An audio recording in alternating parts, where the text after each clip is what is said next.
Bonjour Monseigneur Cléda, Bonjour, et merci bonjour. d'avoir accepté l'invitation de RFI en ce jour chargé pour vous. Déjà, j'aimerais vous poser cette question. Quel message est-ce que vous avez délivré lors de votre homélie de Noël? En ce moment où il y a tant de violence, il y a les conflits partout, nous avons besoin de la paix. Et notre Seigneur Jésus-Christ est le prince de la paix. Vous évoquiez, Monseigneur, la violence. Justement, l'année qui s'achève au Cameroun a été marquée par des violences dans les deux provinces anglophones. Comment est-ce que vous réagissez à cela?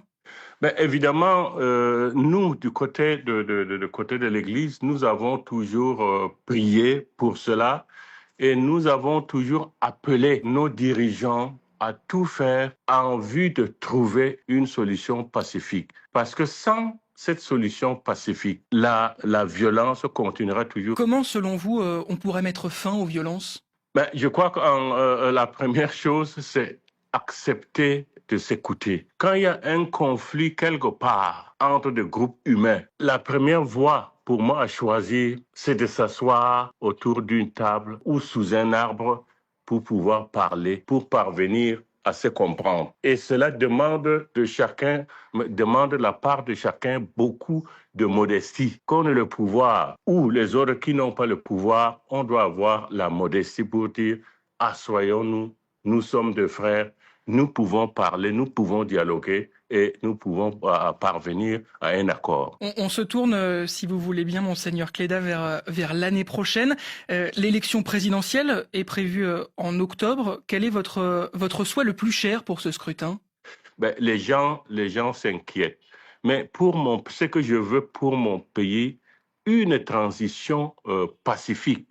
Ce qui veut dire que ce qu'on va faire, mais on organise des élections selon les normes, des élections, n'est-ce pas, où tout le monde accepte le jeu démocratique. Ça, c'est ma position.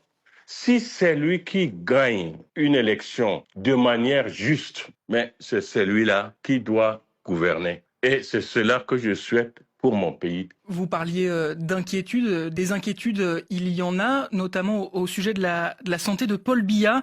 Il est aujourd'hui âgé de 92 ans et récemment, sa santé a fait l'objet de préoccupations. Est-ce que ce sont des préoccupations que vous partagez?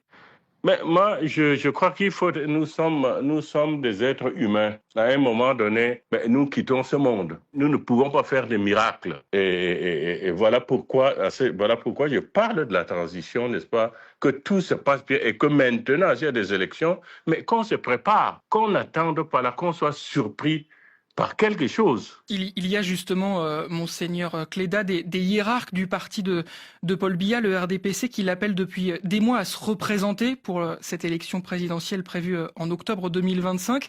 Qu'est-ce que vous dites à ce propos? Je dirais tout simplement que cela n'est pas réaliste. Tout simplement que cela n'est pas réaliste. Monseigneur Cléda, il y a actuellement plusieurs dizaines d'hommes politiques en prison au Cameroun, notamment l'ex-secrétaire général de la présidence, Marafa Hamidou Yahya, et plusieurs dizaines de cadres du MRC de l'opposant Maurice Kamto. Qu'est-ce que cela vous inspire?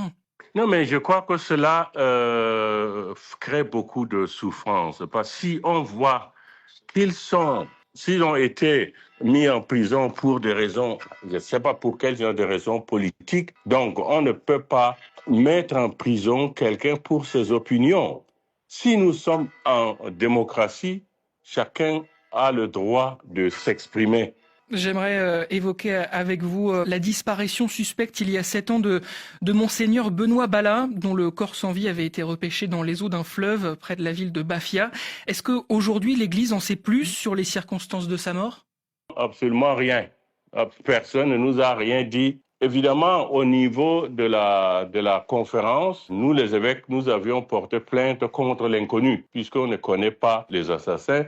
Mais nous, on aurait voulu que la justice camerounaise nous aide, n'est-ce pas, à porter de la lumière sur cette affaire. Mais cela n'a pas prospéré et nous sommes à ce niveau-là. Une dernière question avant de vous quitter, Monseigneur Cléda, et elle est très simple. Vers qui vont vos pensées particulièrement en ce 25 décembre? Par tous ceux qui souffrent d'abord, vers les pauvres, ceux qui n'ont rien, ceux qui peinent aujourd'hui dans notre monde. Mais évidemment, je n'oublie personne.